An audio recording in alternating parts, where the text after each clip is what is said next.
Welcome everyone back to weekly weather updates, and in today's video we're going to have the latest from the live radar.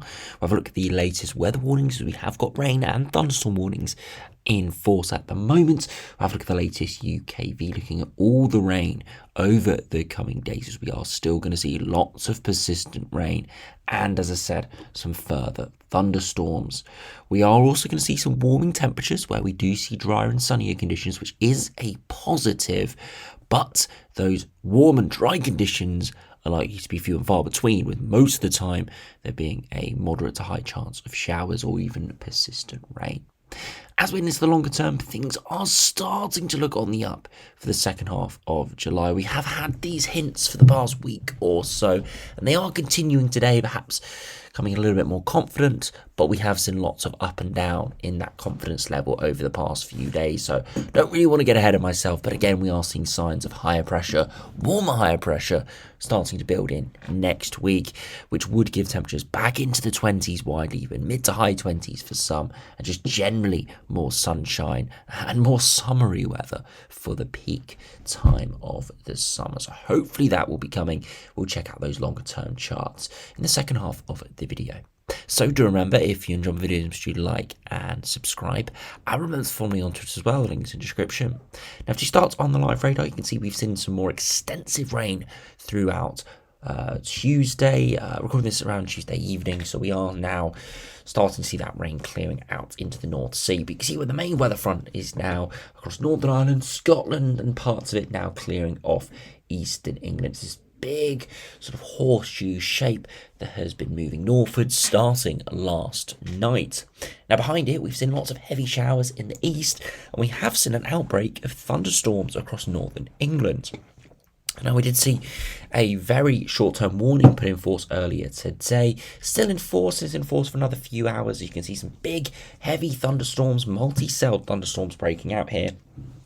Quite a few of them are starting to lose their intensity, but you can still see lots of yellows, oranges, and those darker reds, which indicates active convection, active torrential rain, and most likely lightning activity as well. We've got one cell directly impacting Liverpool right now, some further weakening cells across much of northern England, and some more active cells here towards the northeast of England. And again, going to be very heavy as these do clear. Even if you don't see any active thunderstorm, we are likely to see lots of this heavy rain slowly clearing through the rest of the evening. Into tomorrow, looks like we could be without widespread persistent rain, but we are still likely to see showers. Now, with this rain heading northwards, it's coming from a southerly direction, but it's going to draw up warmer air. So actually, the next few days, as said, are going to feel warmer, where we do see some sunshine and dry conditions. You can already see that this evening, across northern areas, it's much cooler. For southern areas, temperatures are holding more towards the mid-teens, and that is because of those very warm conditions starting to waft up. You can see the same for much of northern and western Europe. Very little in terms of blues for many, and that is because this southerly wind is bringing more widespread warmth for many areas. UK is coming right on the periphery of it. We could just about get average to above average temperatures for the next couple of days. So really nothing to shout home about, but better than it has been the last week or so.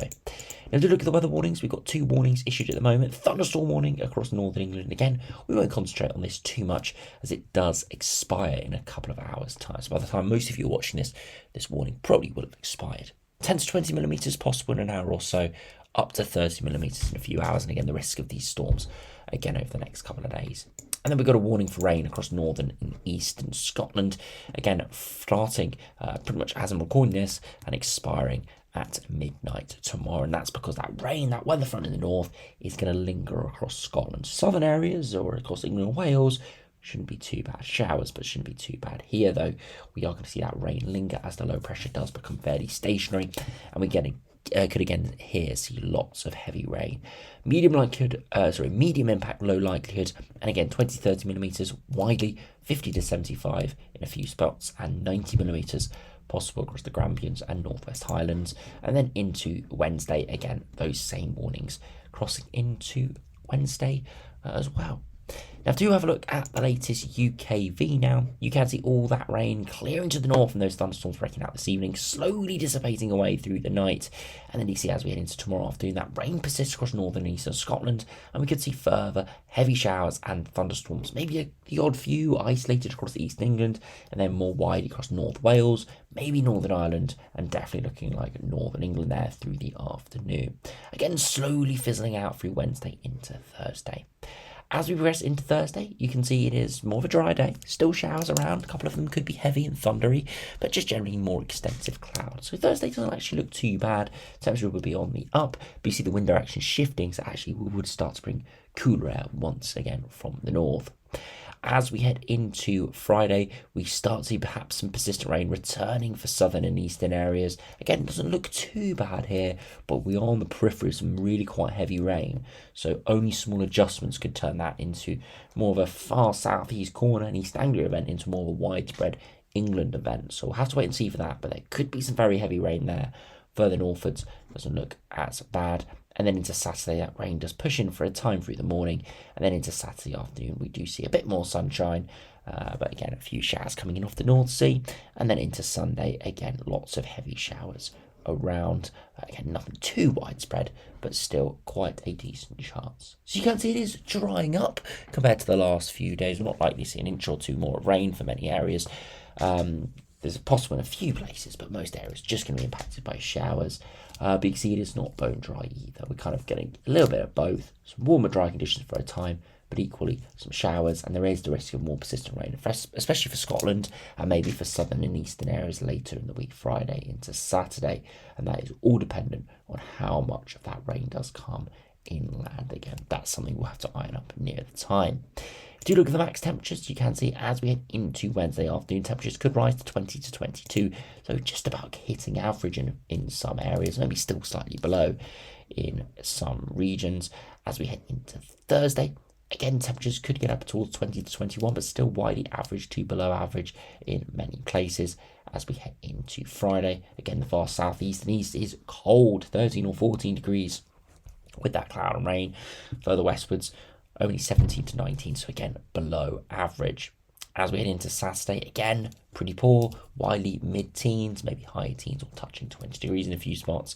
And then as we head into Sunday, more widely into the low 20s, but still, again, nothing particularly great, still relatively poor for the time of the year. So yes, slightly dry conditions, slightly sunnier conditions, so will be more pleasant, but definitely nothing great coming up in the next few days, still remaining below average for the time of year. Many of you may enjoy that, many of you may not enjoy the oppressive heat that we can get this time of year, but others who love that sunshine, love the temperatures into the 20s and 30s, doesn't look like we'll be seeing much of that in the near future. But as we enter the longer range, that does become more of a plausible idea. Now you can see at the moment, low pressure is in control. We do start to see a bit of ridge of high pressure moving in for the weekend, and that's why it does turn slightly drier. But then we see another low drifting in off the North Sea. Well, I said another low, but it's that low kind of reforming and sort of drifting in. It's a very weak system, so we're not likely to see anything major in terms of rainfall for the second half of the weekend as it fills in, but there could be some rain and showers around. Into next week, we can see a bit of a mix between high pressure and low pressure. Low pressure is still trying to push in from the north, but some weaker high pressure further southwards that eventually strengthens in around 7 to 10 days' time. And this is where we could start to see warmer, drier conditions. Now, again, it's not dominant. It's not sort of summer 2018 or 2022 sort of heat and high pressure, but it is still high pressure and it is still fairly warm. You could look at those upper air temperatures there, getting towards 10 degrees at 850 HPA, maybe even touching 15 degrees. And again, those sort of conditions would give rise maybe to thunderstorms, but equally to temperatures getting up into the mid to high 20s. So definitely looking positive in that longer term, but we do continue to see that from the models, and then it doesn't quite reflect into that 5 to 7 day time frame. So we will have to wait and see, but for the time being, definitely starting to look on the up. Hopefully things do start to improve, but at the moment long-term forecast is looking decent for the GFS. We'll just have to actually get that into those shorter range models before we start to really hype it up or really say it's going to happen. If you compare to the GEM, Again, low pressure in control at the moment. Some brief ridge of high pressure in for the weekend. And then we do see more low pressure arriving early next week. And in a bit of a contrast to the GFS does start to build the higher pressure in at this stage. The GM here still has low pressure in control. Again, it's a weak area of low pressure, so it'll be more showers instead of heavy persistent rain. But you see, there are lots of heavy thundery showers, especially on that southeastern corner, where you can see it will interact with that very warm air, higher levels of Cape, and that could allow some more big thunderstorms to break out. So we'll have to keep a close eye on that. And eventually at day 10, we start to see higher pressure nudging in, and you can see warmer, dry conditions do start to prevail, but it is a little bit more delayed than the GFS. Finally, if we look at the latest ECMWF, again, low pressure in control at the moment. High pressure eventually builds in for a time later this week. Then we see low pressure return for a time early next week. And then we slowly start to see that higher pressure building in towards day 10. Still that low pressure up towards Iceland, trying to just about nudge in. But for most, especially England, Wales, Republic of Ireland, and Northern Ireland, so pretty much bar from Scotland, we would likely see warmer, dry conditions, and you can see the upper air temperatures here rising to average to above average. Warmer in the south, cooler in the north. Now, if you finish by looking at the latest ensembles, you can see it's well reflected, average to below average over the next few days. Brief bump in warmth at the moment. That's why we could see 20 to 22 the next day or two. But then we go back below average, and then we do see quite high levels of precipitation at times over the next few days, especially there Friday night in that southeast corner where we could see that heavy rain moving in. So that spike there is more exclusive to that southeast corner, but generally elsewhere, lots of showers.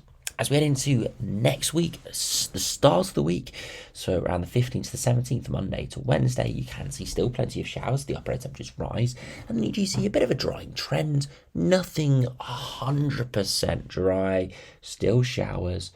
So not definitive, but definitely again seeing that trend of something warmer and dry. I can't really say much more than that because that signal continues to be there, but it doesn't really weaken, but it doesn't really strengthen. We'll need to see some big strengthening in the signal for higher pressure and warmth before we really start to say it's definitely going to happen. But you can see if it did happen, the 2 meter temperatures would be on the up, back into the low to mid 20s, maybe even high 20s, with some of those more optimistic runs like the GFS operational. But we'll have to wait and see. Now, to finish by looking at the last ensemble here, which is the ECMWF, the midnight run as the midday runners have fully come out. And again, you see showery over the next sort of 5 to 7 days, with cooler conditions initially turning warmer next week, and then a slight drying trend beyond that. Not as quite as much of a drying trend as the GFS, unfortunately. Definitely have seen that the last couple of days. ECMWF has been a bit more bullish in keeping that low pressure around.